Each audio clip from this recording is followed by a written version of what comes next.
Welcome, Sydney. I'm so excited to be here, and I just want to thank you for all of you for attending. And again, to Peter's point, thank the customers. I was reminiscing, and kind of my story today will be about my journey. I was reminiscing with Kieran and Andy, two of the first sales reps here at Snowflake in Sydney. And literally 2 years ago, almost exactly 2 years ago, I was down in the West End in interviewing those two and trying to convince them that we actually had a real product and we would actually be a big company. And for me to come down here and see almost 1,000 people come to this event, and the customers that are really excited about Snowflake that you'll hear today, has been a tremendous honor to be a part of, and I feel so lucky to see all you here and see the customers here today.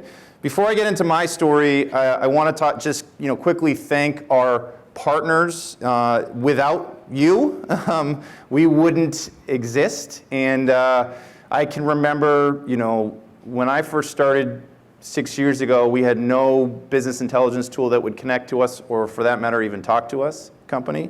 We had no ETL company that would talk to us or willing to connect to us. And now we have a huge ecosystem of both tech partners and SI partners that we couldn't be growing as fast as we are without them. So thank you. So again, I'm going to give you a little bit of my story when I joined Snowflake. I had spent 8 years at EMC, left and got acquired by EMC a year later. So I had to get the heck out of EMC, and I was looking at the cloud. I live in San Francisco, and I was at the time when I had been selling on-premise storage. I saw a lot of people using Amazon. And so I met with our venture capitalists. So I've been through 3 CEOs at Snowflake. I'm on my 3rd right now with Frank Slootman. Our first was a venture capitalist by the name of Mike Spicer. Mike pitched me on this concept. He said, hey, do you believe the cloud is coming? Do you think people are going to move to the cloud? And this is in 2013. And he said roughly about 5,000 to 7,000 customers buy products like Teradata, Netezza, Vertica that are on-premise data warehouses. And they spend about $10 to $12 billion a year. Today, that market is well north of $20 billion. So 6 years later, it's well north of 20. And it's about 10 to 12,000 customers, but there's obviously more customers that are buying cloud stuff. So this was in June, July of 2013. I heard this pitch, and I said, is this really real? Well, then I started looking up Amazon Redshift. Amazon, they are a tremendous partner. Snowflake is not a capable technology without the partnership, the deep partnership we've had with Amazon, but we do compete with one of their core products in Redshift. So that's an interesting relationship that we certainly have with all 3 of the cloud vendors, both Amazon, Google, and Microsoft. But in 2013, Redshift launched, and they signed up 1,000 customers in 9 months. 1,000 customers in 9 months. So going back to my previous slide, it said there's 5,000 to 7,000 customers spending $10 to $12 billion a year. None of those customers were those customers that are buying Redshift. What Redshift really brought to the masses was a really low-cost entry into data analytics. And so I looked at that and I said, holy cow, that's interesting. Now, are we going to go and be able to compete against Amazon? Honestly, I had no idea what I was getting myself into, and questioned my sanity for making the decision I made at the time. When I showed up in November 1st of 2013, it was me and a bunch of engineers, and I said, what the heck did I just do? Now, in 2013, what I realized was that there was really about analytics mattered at the VP of analytics, the VP of business intelligence, the head of data warehousing. Those are the people that cared about data analytics, and those were the folks that I started initially targeting. Ironically, I pulled up my email, and I'll tell you, I'm the Chief Revenue Officer today. There's 0 chance, actually I was told, factually, that I would not make it to the Chief Revenue Officer role, and I was the Director of Sales back in 2013, so I'm still surprised that I still have a job here at Snowflake. And this was the story I told, and I started November 1st, and mind you, I had no idea what we were doing. But I talked about, hey, we're a SQL-based data warehouse that natively speaks structured and semi-structured data. We separate CPU from storage, and we can spin up nodes independently of one another, and we can dramatically reduce costs. This was my first email, literally my first email, November 6th, that I sent out. And I had to interview the founders and actually ask them, what do we do? And this was what I took out of it, which is kind of awesome to kind of go back and look. And ironically, initially I would start targeting the largest companies in the world, like General Electric, General Motors. And the first question they would ask me is, when are you going to go to the private cloud? On-premise private cloud was big back then. And I'd go to our founders and say, hey guys, I got a big fish on the hook. Let's go talk to GE about private cloud. And they say, nope, never going to do that. So I had to reset. And I said, who am I going to go talk to? So I started figuring out that it had to be cloud native customers. And so customers that were already in the cloud, and by the way, a lot of you that are from larger companies, you have heavy security requirements. Well, back then we didn't have encryption. We had no encryption. We had no SOC 2, Type 2, none of that stuff. So I had to find people that were willing to take a risk on a company like Snowflake. And I started finding that ad tech had a huge, huge problem.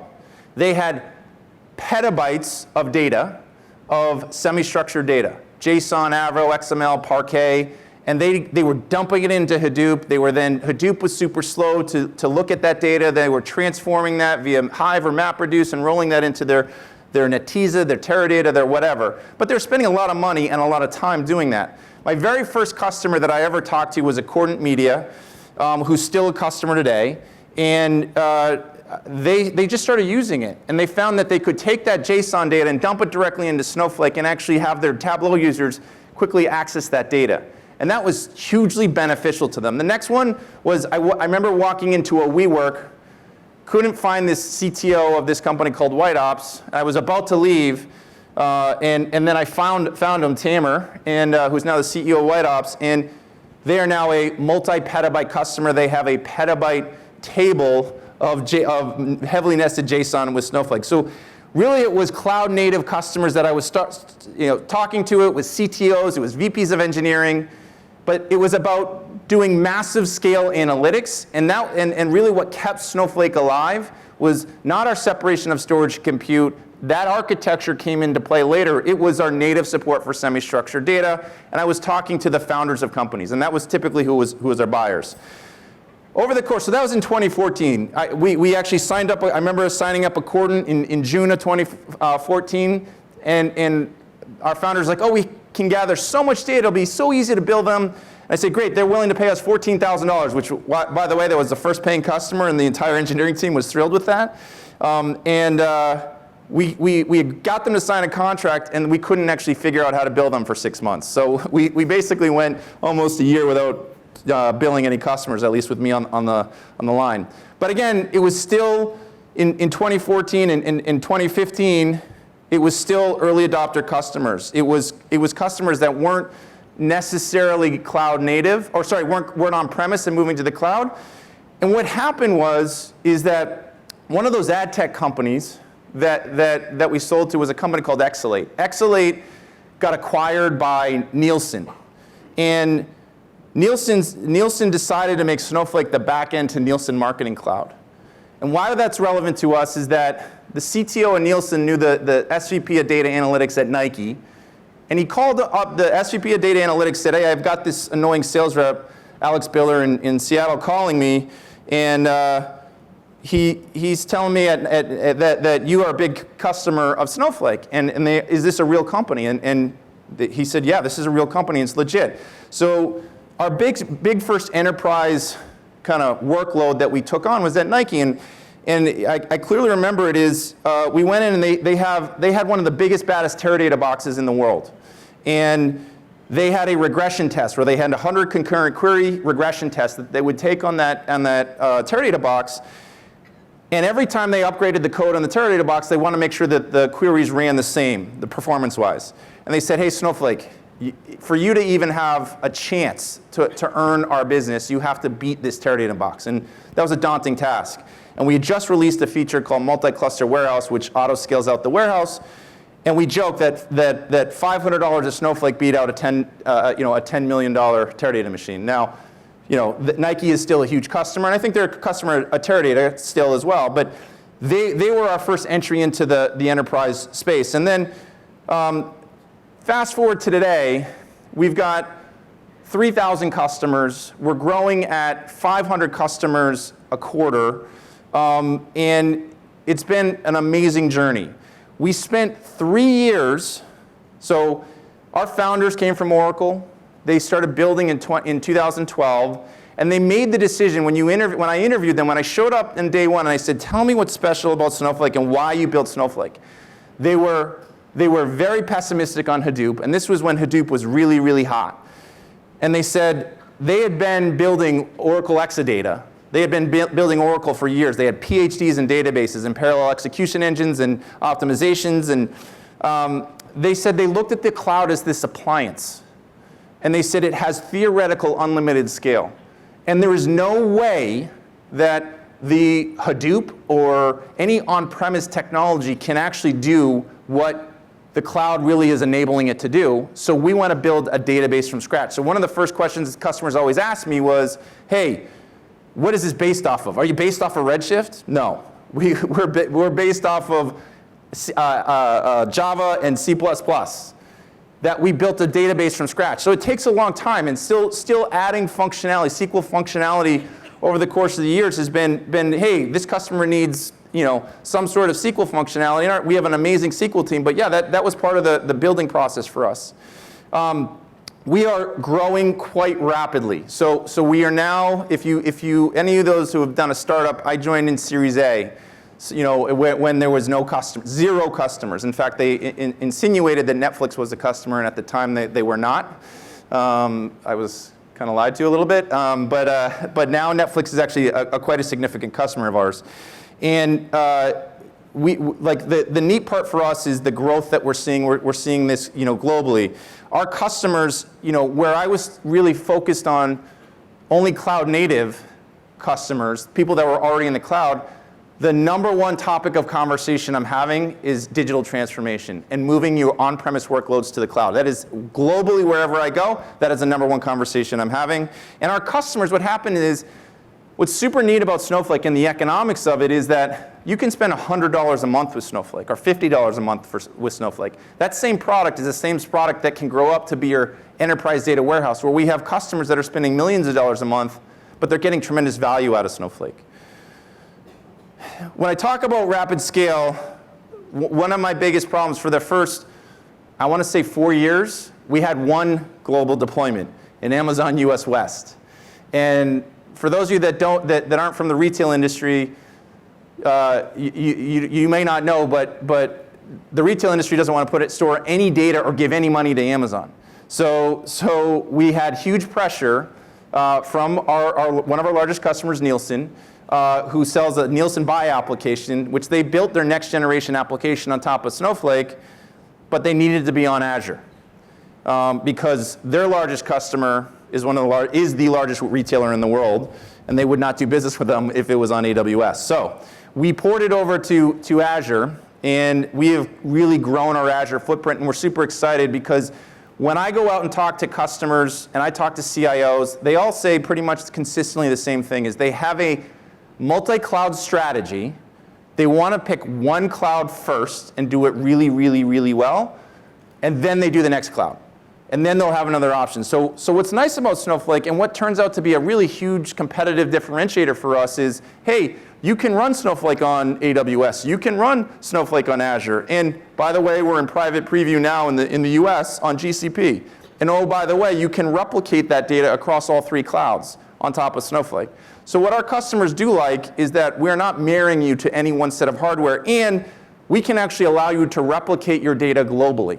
So if you have GDPR, or you have folks in Europe, or you have folks in the US, or in Australia where you may not want the data to leave, or maybe you want to send data, we allow you to do that, and that's a feature that's built in the product today.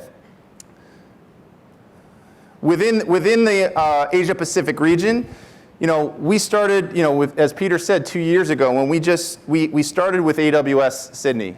We've now launched, in the past year, we've launched Azure. We've launched in Australia. We've launched Singapore on AWS, and we've launched Singapore in Azure. And we're about to go live with AWS in Tokyo. So our expansion is continuing to grow really, really rapidly. Another kind of case in point of that is what do we measure? So our success for you as customers, you might place an order with Snowflake, but we actually don't revenue Snowflake anything that you give us, any money you give us until you use it. So a measurement of success is usage-based. Where people talk about SaaS companies and, hey, Salesforce or ServiceNow or one of those are SaaS companies. They charge you basically a per user fee. We charge you for usage, and usage equals value. So if you don't use it, you are not getting value, and we do not revenue it. And so for us, we look at this pretty maniacally. And today we're over 300 million queries a day, which again is a high five moment for our engineering team, and that's pretty awesome to see. From a customer's perspective, we are a values-based organization, and we talk about putting our customers first. So I go back to my early days. The early engineers would call me the shadow CTO, and I am the least technical person in the world. What would happen is I would find a customer, and that customer would say, I need this, this, and this feature. And what I would do is I would get Terry or Benoit, or two of our co-founders, on the phone with the customer, and they would listen to the requirements. And if they felt that those requirements were requirements that could actually help all of our customers, they would implement it. And there are so many stories that I could tell around them intently listening. Because what excites them the most, I remember giving them my very first forecast of what we were going to close. And their eyes were rolling back in their head. They had no interest in what I was saying. They didn't care about the revenue. They said, tell me about the customer problems we're solving. And so the customer first mentality, it really truly comes from them. So for us, we look at, okay, do our customers renew? Investors care about that. And yes, we have nearly 100% renewal. Now, we do have customers who go out of business.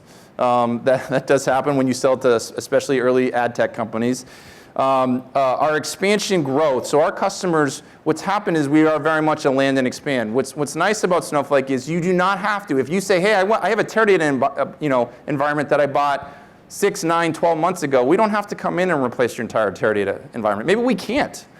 But there are workloads that you can give us, and you can start dating us before you marry us. And that's kind of the way that we engage with our customers.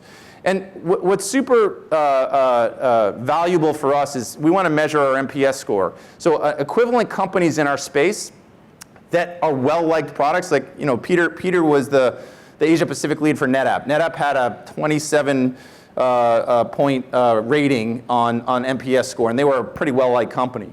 Snowflake has a 74 rating, up from 71, and we still think we can do better. And what does that mean? We have customers that evangelize for us. So when I'm out, and maybe I've met some of you, and maybe I've been on sales calls and I've talked to you about our story, and the consistent message I've always said is never believe a single word I say, not one, try it. Luckily, I have a product that works really well, and that's really what's representative in the NPS scores. We do listen to our customers, and we have a product that works exceptionally well. So we talk about, I talked about not having connectors and to Tableau and all the other BI tools and all the other ETL tools back in the day. Today, we have a massively expanding ecosystem. And now they're segmented into groups. We have data science workloads from folks like Dataiku. We have services partners. So services partners are incredibly important to us. And folks like Altus and Servian. BI and analytics, of course, anyone from IBM, who owns Cognos, to Tableau, to Looker, to a million others, they all matter. ETL, data providers. So data providers is super interesting, and I'll kind of finish with that. The data providers, the conversations that I had 6 years ago, or 5 years ago, 4 years ago, were about an enterprise data warehouse. Today, I am frequently talking to Fortune 500 CEOs about how we can actually help customers monetize data. How do you have data sets? So if you're a chief data officer, do you have data sets that you are not currently monetizing today that you'd like to? That's a really good question for you to ask. And those are the data providers. So we've built a public data exchange, and I'll talk about our private data exchange, and I won't steal too much of Christian Kleinerman's thunder. And of course, the public cloud providers are super, super important to us. It is a very complex relationship. Amazon, Google, Microsoft, they are super important partners to us. But it's very troubling because sometimes we go in and we do compete quite aggressively against their native data warehousing or cloud or data lake tools. So there's friction sometimes. But they're important because they are the hardware vendors of the future, and we do need to make sure that we work well with all of them.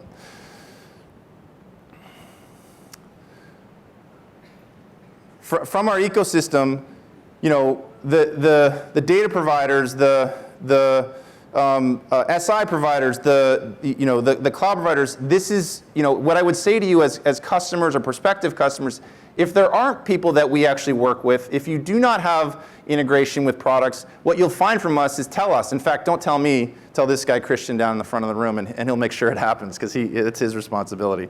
Just kidding, I'll help. But super important for us and our partners. We would not be the company we are without our partners, and it's super important to us. So I talk a little bit about, I talk around my journey around, hey, who were we competing against? Who does Snowflake compete against? And that's what people ask. And I'm very transparent about it. In fact, I think transparency is super important.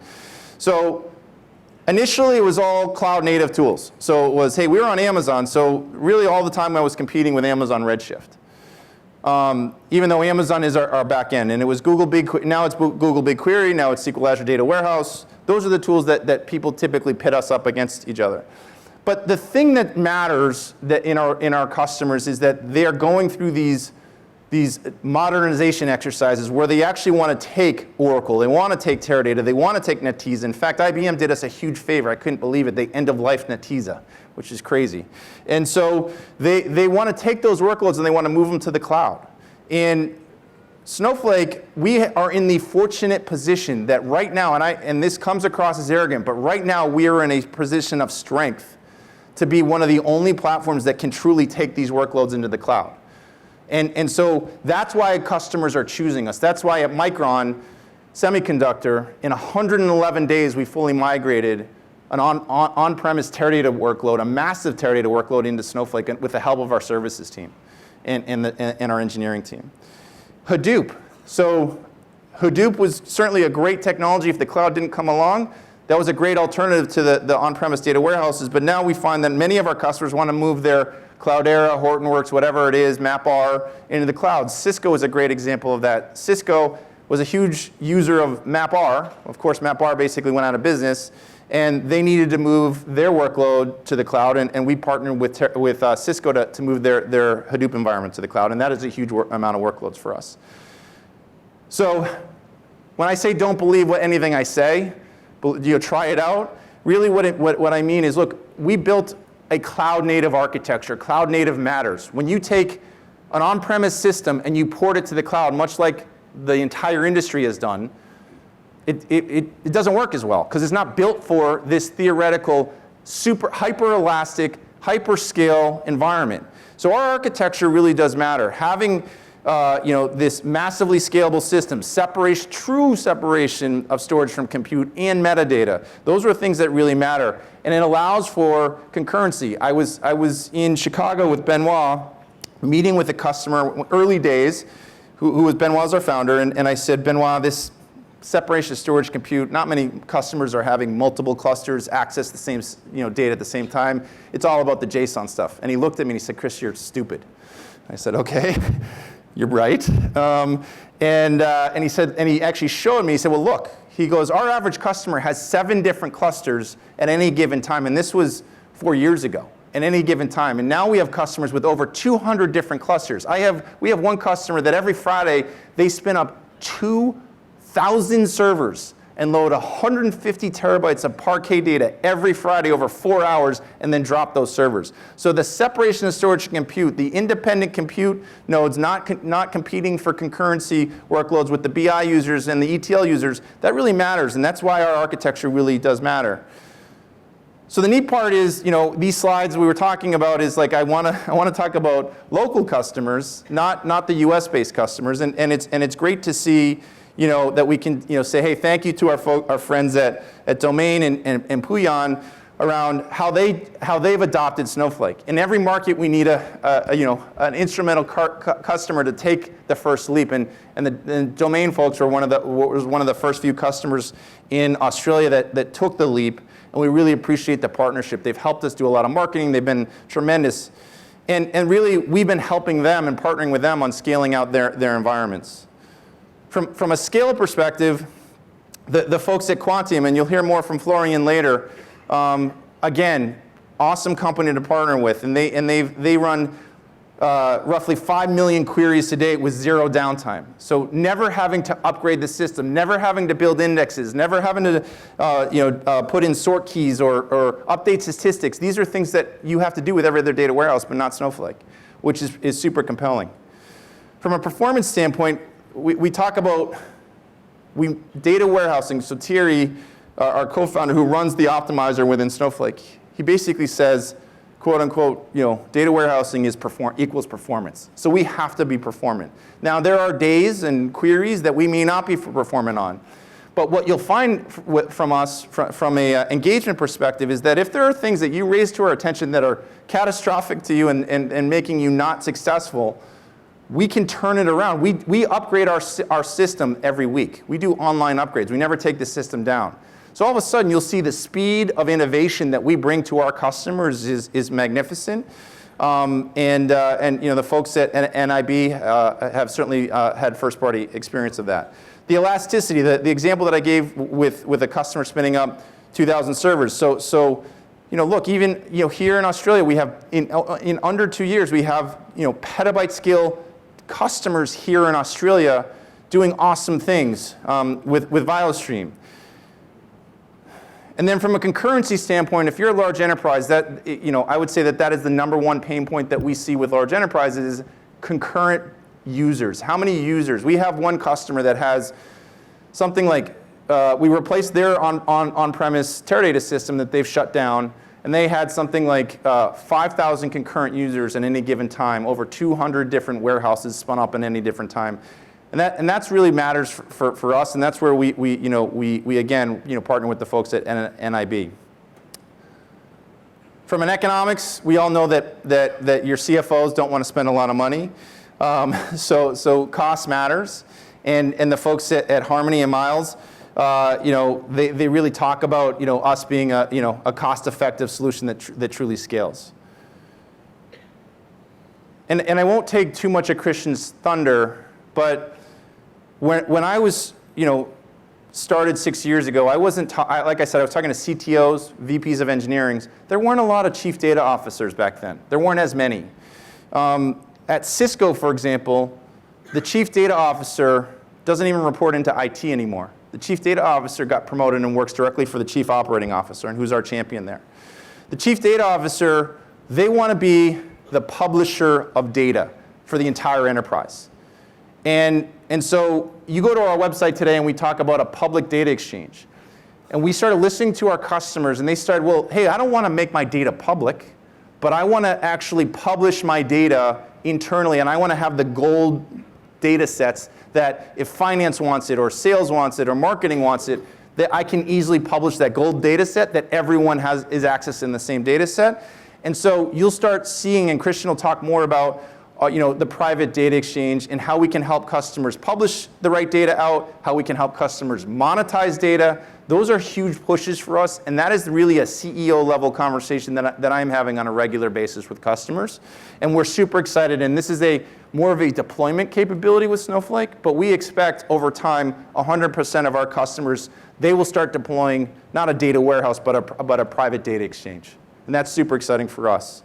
So as we've gone on this journey, we talk about data modernization. So I go into a customer and they say, hey, yeah, we're on a transformation data modernization journey, and they want to identify some of those applications. They want to identify what they can actually move in there.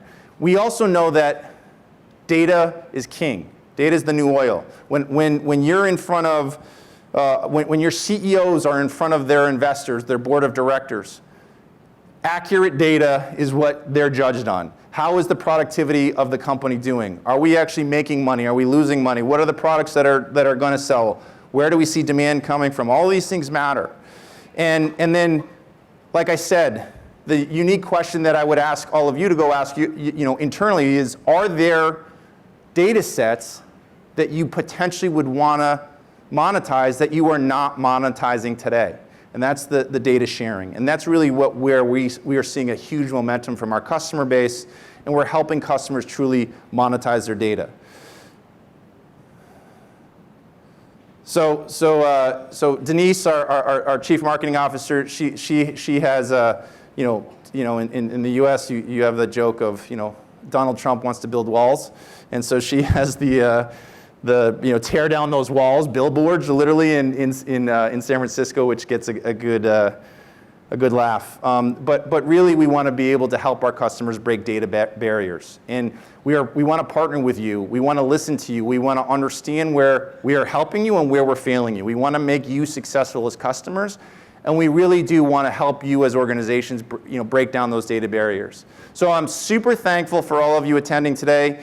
There's going to be some great sessions. The most important sessions are really the customers talking about their use cases. Go and find them. Go talk to them. Don't listen to what this sales guy says. Listen to what they say about the technology. Get a sense of how they're using Snowflake, and then tell us what we're messing up on. That's where you can complain to me, and we'll make sure that we partner with you deeply. So again, I'm super excited for today. I want to personally thank Peter and his entire team for what they built down here. Alan Eldridge, great partner.